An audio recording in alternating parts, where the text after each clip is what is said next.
Hello again. Yes, you can hear me, but you can't see me. I haven't disappeared, but how gorgeous is this view? It's peaceful, it's serene, it's lovely and shaded where I'm sitting now, and is the perfect place to just jump on and chat to you about burnout and IVF and overfunctioning, what IVF really takes from you, and some tips on how to recover. So for those that don't know me, if this is your first time watching, I'm Dianne, 50-something mum to my double donor conceived daughter, who is almost 2.5, can you believe? And hello, Mr. Magpie. Anywho, IVF, burnout, and overfunctioning.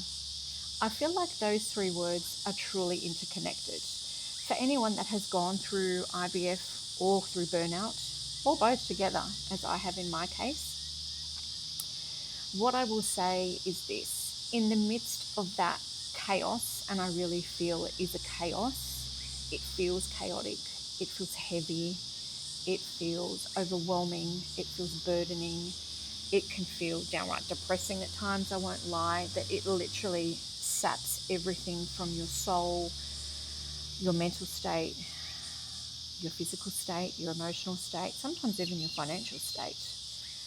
It really can take its toll. And what I found was really interesting, and I'd love to have a conversation more about, is when do you recognize that? For me, I had been through the IVF journey for a good 6-7 years before I had my daughter. Initially, I was using my own eggs with donor sperm. After a number of cycles, chemical pregnancies, and miscarriage, I chose to go down the double donor conception path. So that's using donor eggs and donor sperm to create my beautiful daughter. And after 2 cycles, she was created. And life has been fantastic as a mum. What I will say is it's very easy to get caught up in the world of IVF. Not only from a financial perspective, IVF is certainly not cheap, even with Medicare and private health cover. You're still looking at a minimum of about 5 to 6K out of pocket. So there is a financial burden there. And depending on your financial state, that burden could hit fairly quickly. I was blessed with a fairly healthy bank balance that I could buffer that for a number of cycles, but it still hits. It still hits, And it's not just about the cycle. You've also got medications, you have, which is a cost, and also has a physical effect on your body, which can then translate into an emotional effect on your body if it does or doesn't work, and how you navigate the side effects. You then have the emotional connection to the cycle itself, which can create burnout, particularly if you're doing a number of cycles, which is often the case in the IVF world. And they often come with a lot of heartbreak, a lot of loss, a lot of disappointment, a lot of frustration, and that can wear you down, not just physically, but emotionally and mentally. It can really screw you over, let me tell you. So the burnout is real. The burnout and the overfunctioning is real. You kind of become hypervigilant to some degree. And I don't know if you've kind of found this too, that you want to do all the things to make it possible. You read all the books, Google all the things that you can do, and then listen to the gazillion of health experts, in inverted commas, on Instagram or Facebook, whichever is your preference, or TikTok. They tell you all the supplements to take, all the exercises to do, don't do, all the foods to eat, don't eat, all the allied health that can go with that. So do you have Chinese herbs? Do you do acupuncture? Do you do IVF? IV drips, infusions, etc. Even the thought of me saying that, and I was quite mindful to slow down when I was talking about that, can lead to overfunctioning and speeding up about all the different things that I need to do, be there, here, there, and everywhere, and it will miraculously give me what I was looking for. And it didn't, I have to say, and it crept on me very quickly, I think, but I don't think I cognitively realized it until quite a way in my journey. And I say that because the desire to become a mum, to become a parent, is so strong that you just push through the burnout. You just want it, you long for it, you desire it, and you will literally do anything to get it. And if that means you punish your body, smash your finances, exhaust yourself energetically, emotionally, and mentally, then you do that. Because there's a time pressure that we put on ourselves. There is a biological clock, I won't deny that, but there's also a time pressure to put on ourselves. And looking back on that now, I can only imagine the stress that placed on my body. And if I'm putting stress on my body, how can I possibly welcome the blessing of an embryo and a baby? So here's my tips for what I did in the first instance to acknowledge that I was in burnout and overfunctioning mode. And in the second instance, what did I do to overcome it? So how did I identify I was in burnout and overfunctioning? I won't lie, I actually didn't. I had two very close girlfriends that pulled me aside and told me the state of play, how they saw it, and basically said, I really need to think about what I'm doing, or I'm going to dig myself into a bigger hole financially, emotionally, and I would literally break mentally. And it actually came very close to that. So I'm very, very thankful to both of those girlfriends, both of whom I had worked with previously and am still very proud to call close girlfriends today. They had my back, and it set me on the path to recognize what was I doing, what was I not doing, why was I doing it, and what purpose was it serving me, if at all. The second component of that was to actually strip it all back and go, you know what do I actually want to do?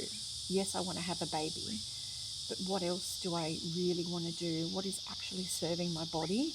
What actually feels aligned and true to have this baby? Now, for me, at the height of that, I was taking at least 10 different supplements 2 to 3 times a day.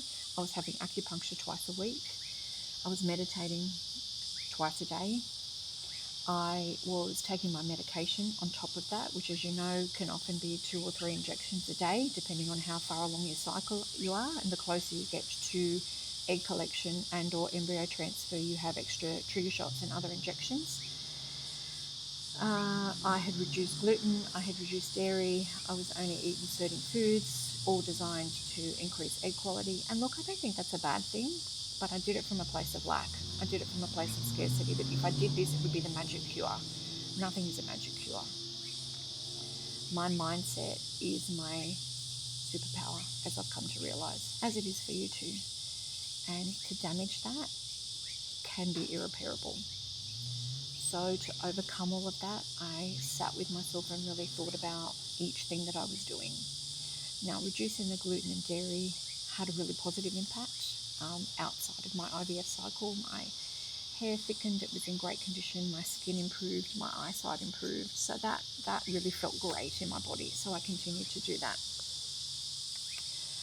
I then looked at my acupuncture, and twice weekly sessions financially took a hit on top of everything else. And when I really thought about it, it actually didn't relax me.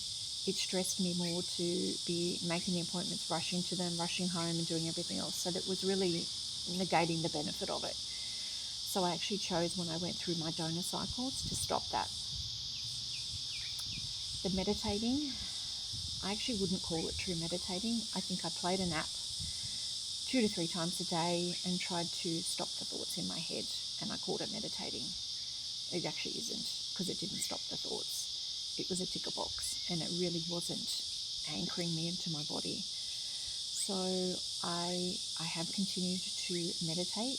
Meditation for me is walking my dog, sitting out in nature and just listening to the sounds, and really practicing shutting out the thoughts. I won't lie, it is a journey to do that.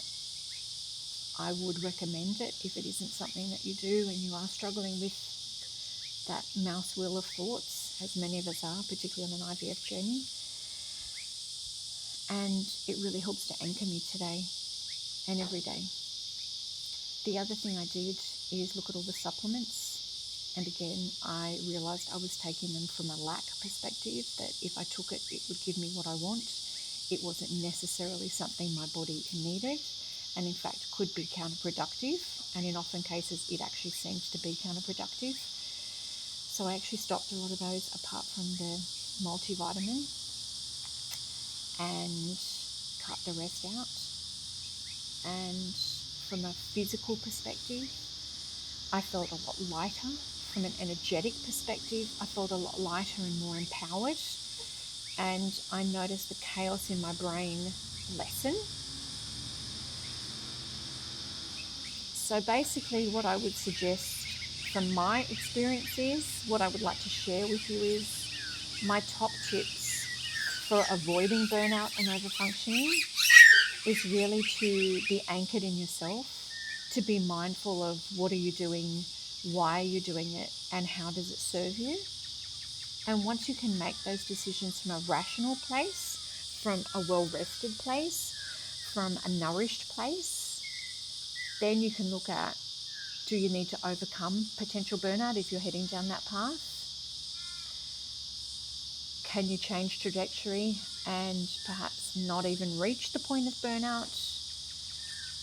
And what really works for you, and not what Google and Instagram and everything else is telling you. What's your body telling you? What's your heart telling you? Yes, don't ever give up on that desire for a baby. Don't ever give up on that longing, and don't let anybody else tell you otherwise. You are the only one to make that call.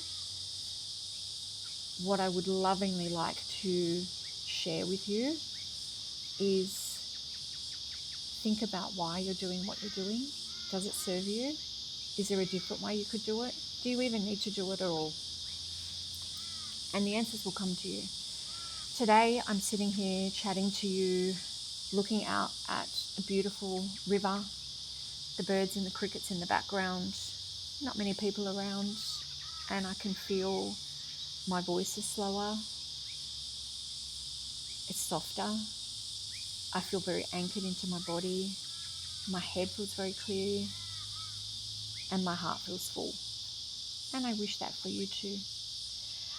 If you like this video, I would love for you to subscribe. If you think it can help somebody else, I would love for you to share that. If you have any questions, I would love to read any comments down below, any questions, any subsequent videos you'd like me to do, anything else you'd like me to share. I would really love to connect with each and every one of you. I wish you the most magical day and can't wait to chat to you again soon. Bye for now.